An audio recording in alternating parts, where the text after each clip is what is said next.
We write beautiful funeral stories for people we cannot hear them, but we cannot look our living parents in the eye and tell them we are proud to be their child. Why? Because we are waiting for the right moment, for them to say it first, for it not to be awkward. But here is the truth: the right moment does not exist, and waiting is just fear wearing a patient disguise. So let's sit in the discomfort together. Here are some questions to help you break the funeral rule.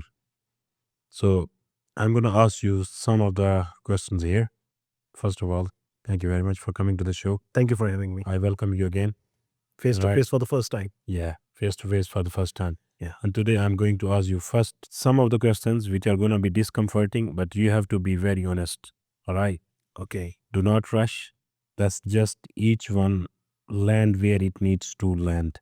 Okay. Right. I'll try my best. Let's start with first one, okay? Think of someone you have lost. Is there one thing you wish you had said to them, and why did not you say it when you had the chance? I'll say the right one that I can think in this way about is my father. I lost him like 5 months ago. And if I happen to meet him again, I'll definitely tell him that he did a tremendous job raising us, like me and my sisters, in a very limited scope of uh, economic resources. But he did everything he could. He actually went an extra mile. I mean, having four kids in a very limited economic situation, I can't even think of sending my kids to universities, but he did. Uh, I'll tell him that you really did a great job. Did you ever had a chance to tell him in his lifetime, in his when he was, of course, he was there. So, and you guys were, let's say, face to face, and did you explain this that you have done this great? I'm proud of you. Not in the way that I should have told. I told him in very subtle ways because I didn't want to get awkward. That is the tragedy with all of us. We don't want to get awkward. Getting awkward is all right, but you understand it very late. Like now that I understand it, there's no use of it. I told him many times in very subtle ways, but yes, never directly. I mean, I wanted him to derive from it that I'm saying it, but never said it on the face.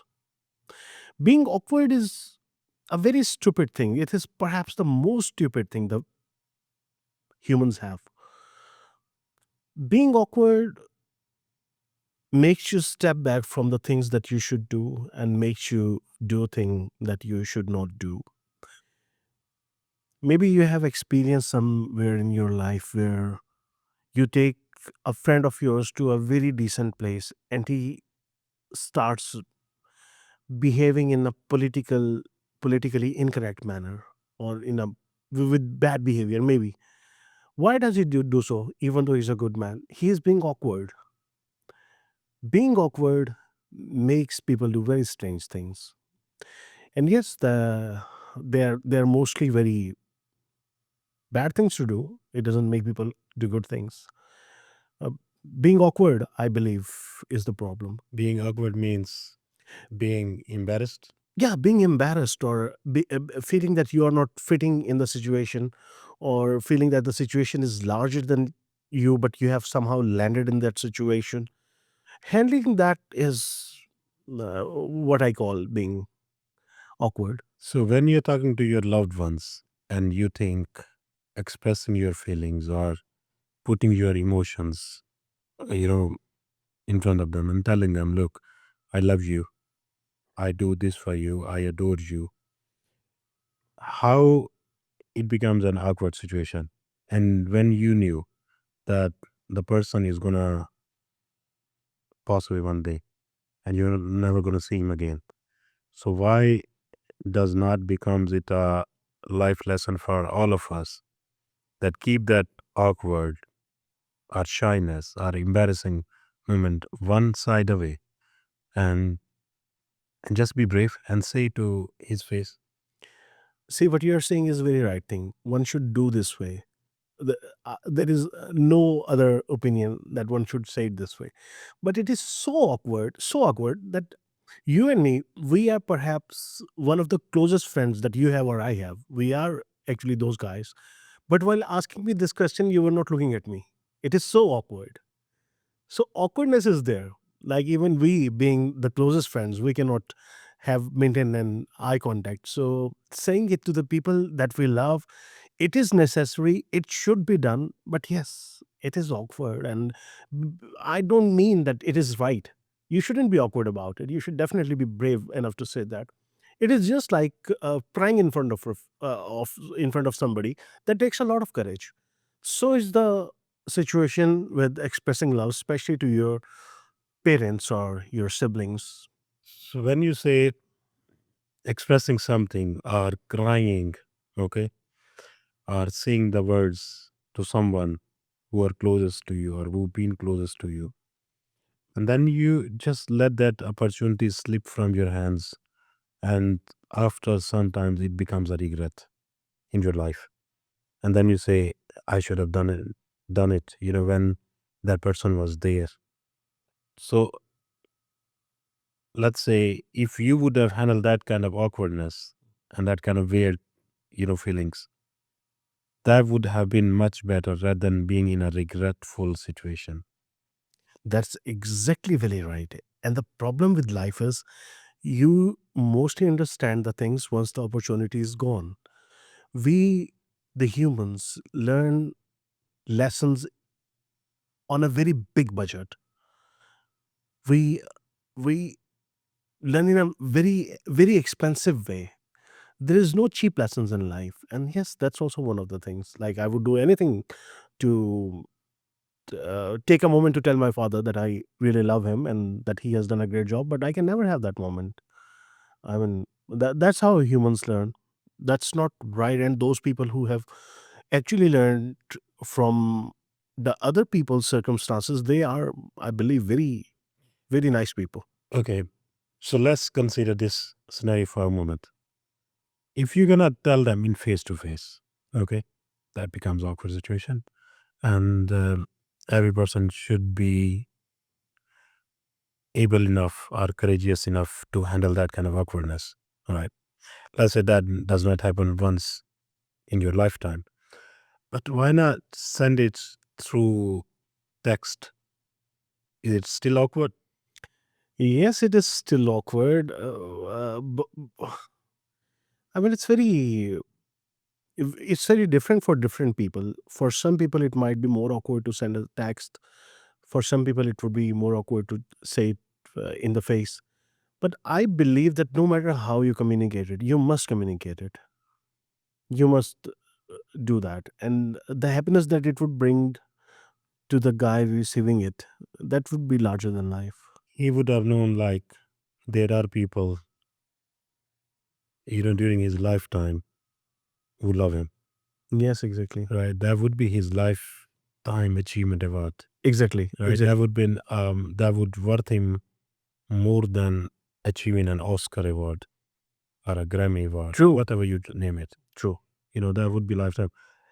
Why do we find it easier to write a beautiful funeral tribute, after the person passed away, than to send a simple text that says, I see you and I'm grateful for you?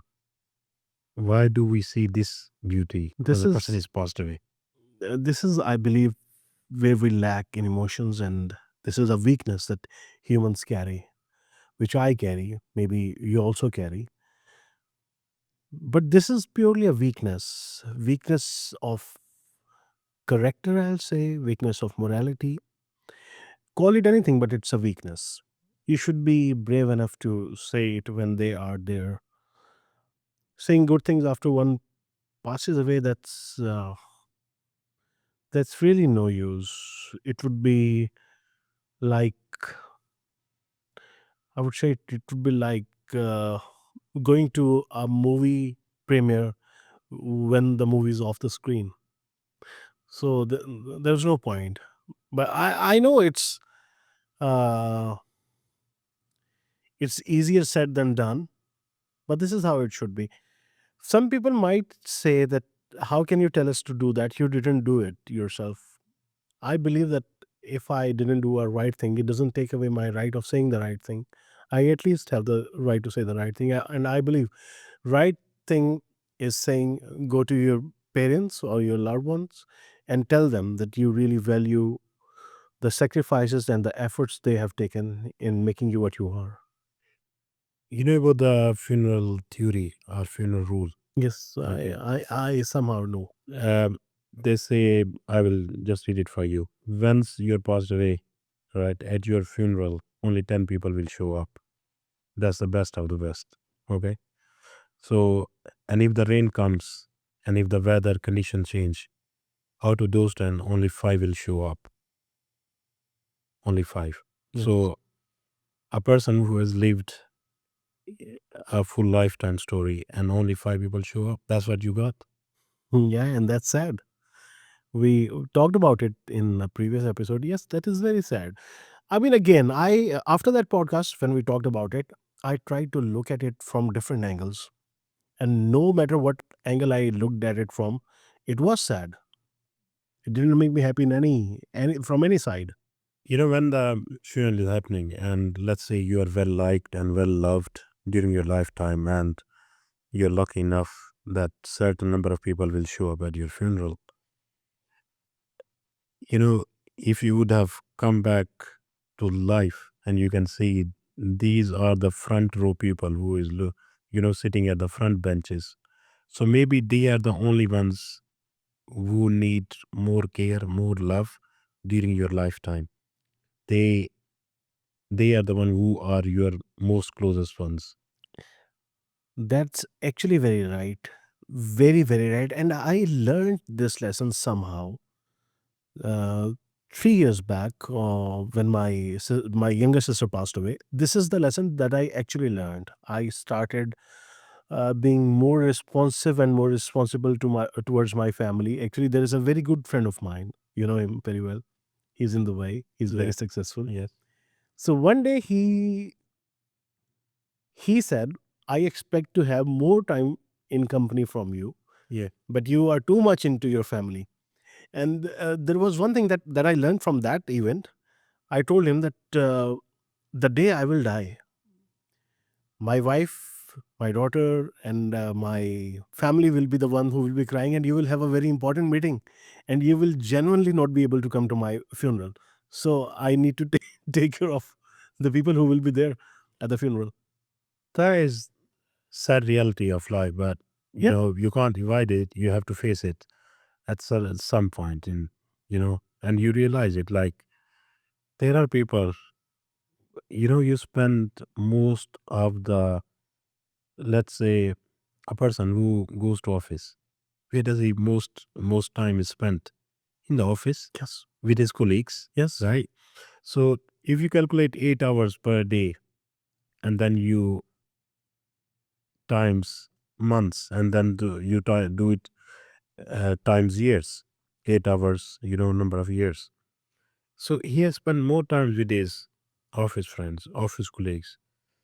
But at his funeral, you know how many people show up from the office? Hardly somebody, because they have deadlines to meet. And as soon as they show up at the funeral, they are talking about his replacement. That's right. How are you going to find a replacement?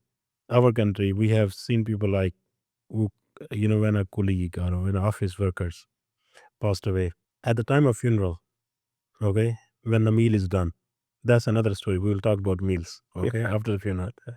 Uh, when the meal is done, the people start to talk about who is the person who is going to replace him, what's going to be the package, what's going to be the, this and that, and those things. What's your take on that? Now, see, everyone is replaceable. And yes, a task cannot be left undone. Somebody has to be hired to do that task. Correct. This is right that replacement is needed, and started to talk about replacement right at the funeral. That might be necessary. But again, it is necessary, but it is sad. Okay. So there was an Urdu poem. I'll try to translate it. It goes like, The funerals speak. The funerals speak, and they speak the truth, and they unveil a lot of things like friendships, promises, and relationships. Some people would say, I was not well. Some people would say, I couldn't get a leave from my office. Some would say, my condition, I can't travel. Everyone has their valid reasons for not showing up to the funeral. But what if this funeral was right inside their home? If it was their mother, brother, or sibling, would they still have the same excuse? No, they will never have the same excuse. So you need to know that the people who are around in your house at the time of funeral, they are your saving. They are your net worth. So you should take care of them because the funerals speak up. Okay, so this is quite literal translation of that poem. What I believe is the most important part of this poem. The most important part is you must know. Just know it. You don't need to do about anything, but you should know that these people are the people who are your net saving. You must know. Don't do anything about it. It's not like you have to prioritize according to that. If you want to do, you can. But even if you don't, you should know. You must be aware of the fact that these are the people who actually matter and for who you actually matter. The question is, if you know these are your closest ones, okay, the question remains, do you still talk to them and tell them you are my closest one? You are the one which is my lifelong savings. It would be really great to tell them because speaking up and making the people feel good by telling them the truth is the best thing you can do. But even if you can't tell them with your words, at least your gestures and your style of dealing with them should convey this message to them. So your behavior should be the one telling them this thing. They should know that they really matter. But if you can speak it and tell them, that would be great. There is a principle, it's called memento mori. What does it mean? Be present in the moment. Yeah. So if you are thinking about someone and you feel it like he or she or the person is the closest one, you take care of that moment. That moment is so much worthwhile than anything else in your life does not matter. Because as soon as the person knows he is loved or the person is loved by you, that becomes a moment of life. Because if he passes away and you go to his grave or cemetery, what's the point of telling him now? Yeah, that's right. I totally agree to that. And again, the problem is, what Buddha always taught that life is pain. And yes, that's right, actually. Most of the things are painful. If you want to avoid that pain, there are two ways to address them or to ignore them. Most of the times, like almost 99% of the time, we are just ignoring them or putting them under the uh, curtain of laughters, curtain of jokes, which is fine because we don't happen to live for 1,000 years. But same would be the reason for telling the people that we don't live for the 1,000 years. So why not tell them? Why not tell them that they matter, they are important, and they are loved? It is very, it's as important as oxygen for breathing to be morally on a higher ground, which you can get by being told that you are loved. What are we actually afraid will happen if we tell to those people that we love them? We are just afraid of crying. We're just afraid of our tears.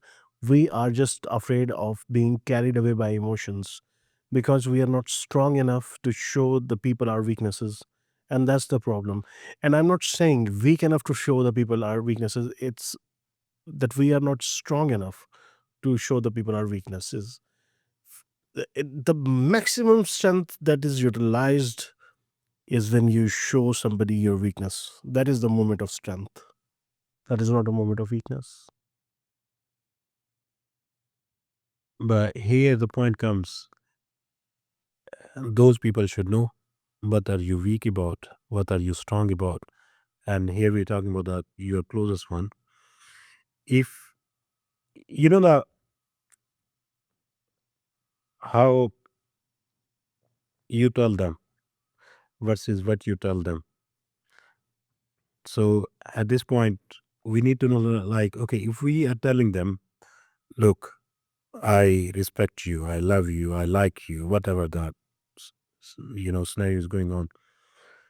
But still, while you are telling that thing and you're crying, okay, literally into tears, what's gonna happen? Why exactly gonna happen? Is that person is gonna think bad of you? Is gonna that person is gonna think like you're not worthy enough? Is that person gonna think like, look, because that person is cried, that's why he should not be in my life or he should not be saying these things. Why exactly happens? But from my own experiences, I believe that when you cry in front of somebody and they cry back to you on the same thing, the situation and the relationships always get stronger. You are connected by your tears. Actually, when you are connected by your tears, when you have cried in front of each other, if you're siblings or parents or friends, whatever, the emotions always get stronger. I mean, this relationships always get stronger. It's not like letting people go. And if somebody thinks, if you've shown the strength of crying in front of somebody and he thinks you're weak or that you shouldn't be in their life, then they don't deserve you, actually. They There's a story from the internet. I would love to quote on that. Please. So the mom dies and there are two friends. Okay, the person whose mom is died, now he's left all alone. Now what happens? The closest friend who was watching this scenario, that my friend is has become very, the um, what do you call it? He has got no support in life, or he has got nobody in life. Okay, because the mom is already passed away. The next friend comes with the plan that I am going to call this person, okay, whose mom is passed away, at every day at 9:45 a.m. But he saves his number in the phone by the name of MOM. Okay. The second person tell to the friend who was grieving, tell like, look, you don't have to pick up my call. Every day I'm gonna call you, okay, until you're ready. So the person A does not picks up the call for 1 month. After 1 month, he finds the strength that okay, I'm gonna take this call. Okay. So the time passes by, and the person now is getting regular calls at 9:45 a.m. And now the person can see that mom is calling. And this way he is able to remember his mom. So one friend, okay, that show of friendship has become such a symbol that the one friend was saved at this moment. You see the beauty of those story, I do see right? that. And yes, this is very beautiful. This is moving and this is very beautiful. The things that move and touch you, they are always beautiful. Uh, what would be left in the humans if we have no feelings? There would be nothing. We don't need a world with very serious or very committed people. We need a world with people who feel the emotions and who respect them and who are driven by well thought things but who are touched by emotions. That is what we need in the world. Understood. We don't need as much scientists as much we need humanitarians right now. Is withholding our feelings actually self protection or a form of control over how others see us? It is a blend of the both, but I believe it is a way of telling the people that we are very strong and we can manipulate you. Nobody can manipulate anybody in the world. Everyone has their own feelings. Manipulation is a myth what people believe in. I'm saying it because I'm saying it's a myth because people do use the tricks to manipulate, but the one who is being manipulated wants to be manipulated. That's tragic, and that's how the things are. But yes, the answer to your question is it's a blend of the both. I need to understand this more because that's a topic which needs more insights and more, childlike examples. Okay, so we have mostly seen in boys and girls that they always usually have a best friend, and most of the time it's not, this friendship is not on the basis of equality. One is being the boss and the other one is being an obedient guy or girl. Why is that happening? People would say one is being manipulated, the other would say no, I listen to him because he's my brother, he's my like like my buddy, he is my champ. So he's being manipulated because he wants to be manipulated. And I'm not saying every manipulation is bad. It's not like that. If you're being manipulated by friends, that's a very good thing, unless it's an immoral thing that you're being manipulated on. Like if you're being told by a friend of yours that you have to do something which you're not comfortable with doing. Like, okay, like for example, if I tell you, okay, Nasir, let's go for a ride to Rasul Khama, you can definitely say that I'm not feeling, like I don't want to go. But if you say, even though you're not feeling at all, but you say, okay, let's go. Yes, you're being manipulated, but that happened because you wanted to be manipulated because of our friendship. Right. Like if it is morally or legally something wrong, that's another story. But these manipulations are fine. I believe If you give someone flowers, okay, on occasions, or you just feel it, all right, just a gesture, and they do not return this favor, they do not give you back, all right, they do not remember you anymore, is it make them less worthwhile in your life? that's how we want to perceive it. Because some people are not good with returning the, I won't say, I don't want to use the word favor. It's not returning the favor, it's returning the affection, but merely on the grounds that he didn't return the flowers as gift. Merely this fact cannot hold the other person responsible of being an unworthy of having person. He might just be awkward. We need to understand awkwardness. Awkwardness makes you go through a very strange path that you never even thought that you would walk on, and you walk on that track because of awkwardness. Sometimes, not sometimes, actually most of the times, we are very bad with expressing our loves. Even if it has been expressed with us, we are very bad with expressing it back. I'm not saying that not returning the gift is a good thing. Yeah, but I'm just saying it is not necessarily on the basis of a bad intention. It might just be awkwardness. Does that awkwardness contributes to the fact that these people should not be in my life anymore, and then that relationship starts to fade away, not completely gone, but it starts to fade away, and that's how the relationship ends. At some point you start to feel, look, that's a one bad point, that's another bad point, that's another bad point, that's it, now it ticked all the boxes, that's it, relationship ends. Mostly, the relationships go on two grounds. One is love and affection, and other is work.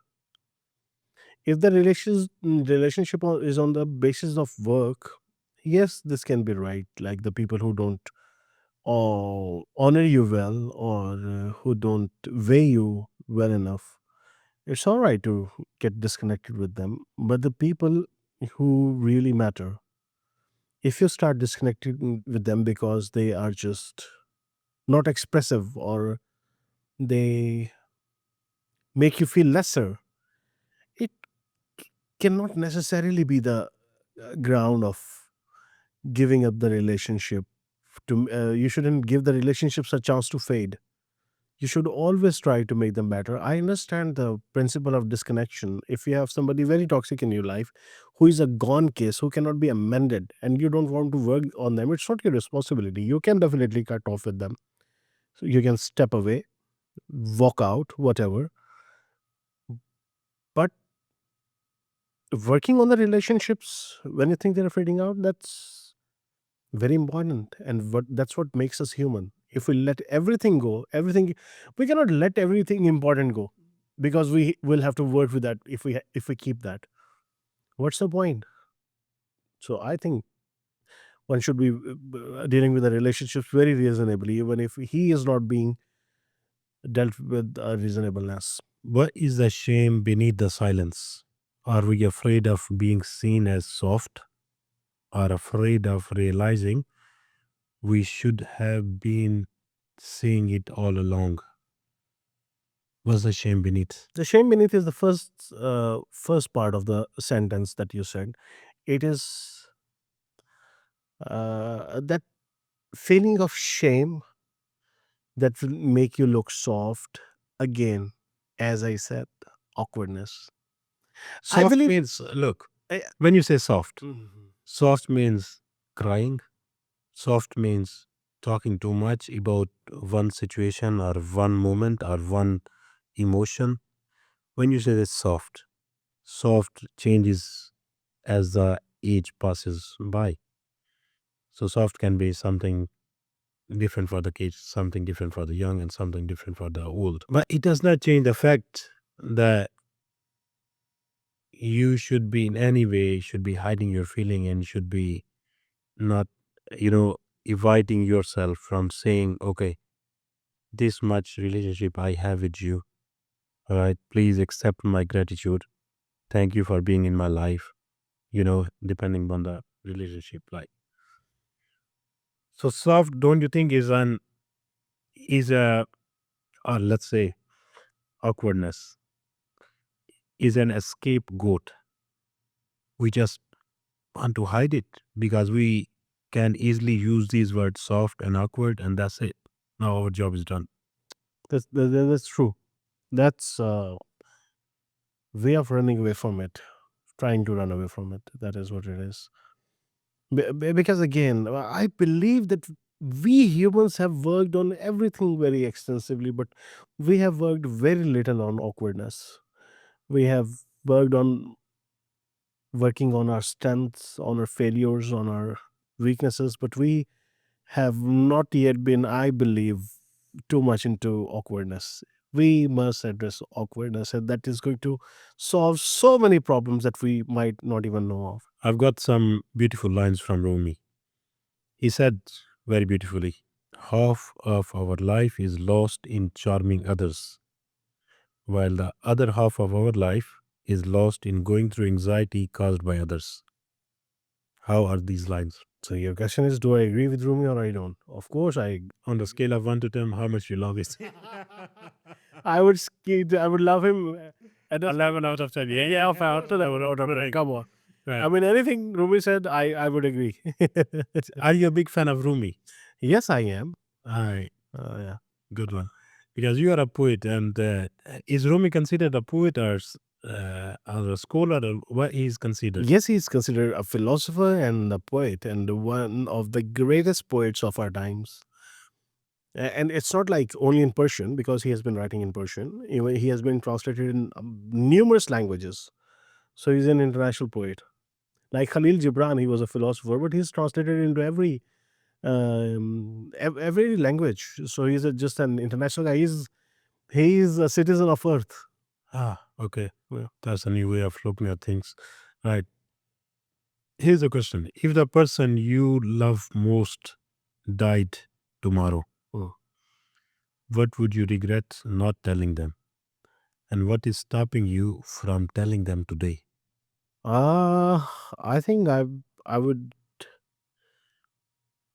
hug them, and I would tell them that they really mean a lot for me. I'll mention everything good that I feel about them in my head that I have not said in a long time, or actually I've never said that. I'll say those things, and I'll make sure that I spend that very last time with them. I would like to spend every moment with them. And the next part of the question is, what is stopping me from doing it? The- I'll just say that this is an answer that I'm also looking the answer to. I really don't have an answer to that. What is stopping me? Maybe awkwardness. Can you consider this? Every relationships, okay, needs some depth. Mm.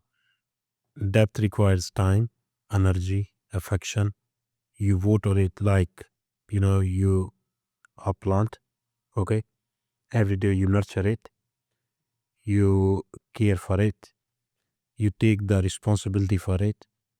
Once you take the responsibility, then you start to feel much more than, you know, you shy away from the awkwardness. And then you feel like, okay, now I have a very deep connection. Like when you go to okay, consider this example. Let's say you are very close friends with someone, okay? And you have a very bad fight with them. So when you in the moment of fight or in the moment of that, bad discussion or whatever is going on, do you stop yourself like from not saying things? You will still go and say things, and still you will feel like, okay, that relationship is so much tied up, is so much bonded that even after that hard conversation, we are not going to fall apart. Do you feel it? Yes, that happens. That friendship will never go away. Yes, that happens in most of the cases where the friendship is really strong. I have a lot of such friends with whom I would fight and You can say things. say, okay, now there is a very thin line. I say things that I want to say, but still, when there is friendship, there is that one thin line. Even in your extreme anger, you know what to say and what not to say. Even when you're saying the things that you wanted to say, you would say them in a filtered manner. Like you cannot go completely um, out of filters.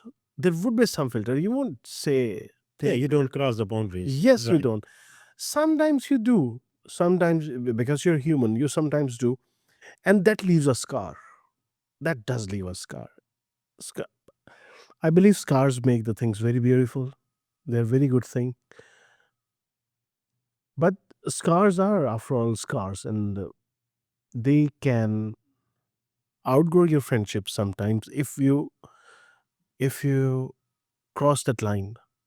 And I believe line should not be crossed because maybe the relationship doesn't go away, but it will leave a scar, and that might not be a very good scar. Some scars are ugly.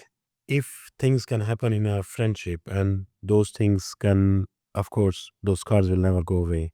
Okay, let's say in a nasty discussion or whatever argument.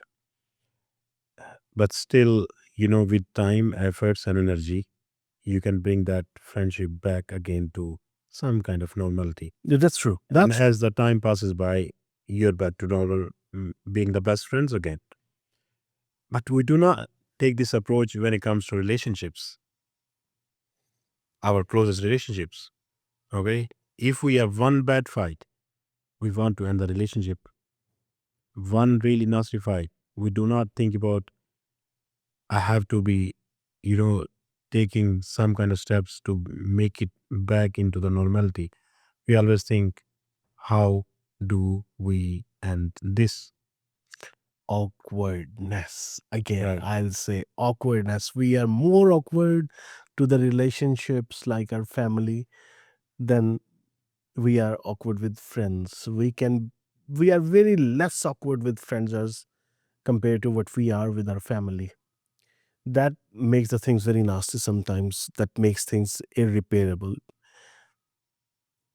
Awkwardness, I believe, is a very bad thing. It's and today I'm started to think that I should read more about awkwardness because maybe it's a very important thing and I have not read or learned much about it. But It should be learned. It could be ego protection. It could definitely be. Yes, It and could be most. this name. All right.